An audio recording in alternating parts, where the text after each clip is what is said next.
Well, hello there. It's that time again. Yes, it is. It's time for the blog that truly blazes. Here on this beautiful day of April the 24th of 2015, Friday afternoon here at my home away from home, Modern Zen. And as usual, what I'm going to do is go over the energies of the end of last week's reading, what we're coming into for this week, and, most importantly, what lies ahead of us at the end of the upcoming week. So do stay tuned. Very, very powerful stuff coming up for us. Yes, indeed, the first card is the last card of the previous week's reading.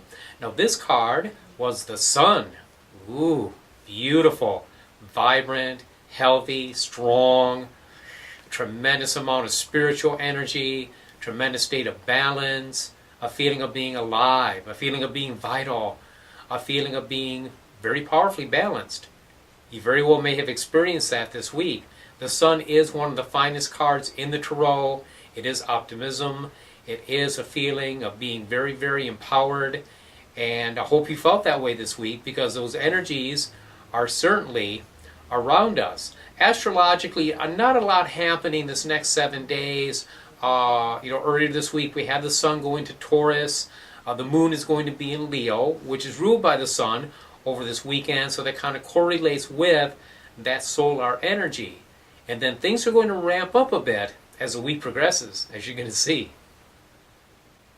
Yes, indeed. The next card, what we're coming into now, is the Tower. Uh-oh. This card tends to scare people, and it shouldn't. All it is Mars.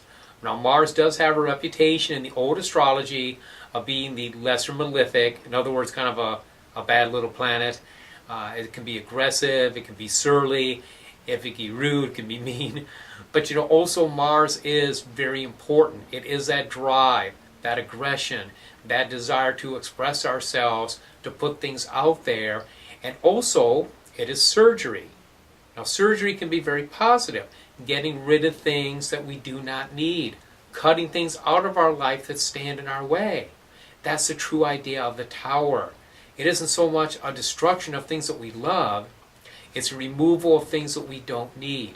Like knocking down the walls of an old house so we can build a new house. Or so we can let the sunlight come in, the power of the sun come in and illumine us. So it's getting rid of structures that are no longer needed, things that do not work for us, they simply are gotten rid of, they go away. And what this does, though, is this puts us in a very, very, very empowered position by the end of this upcoming week. Yes, indeed. For the end of the upcoming week, the card is the Fool.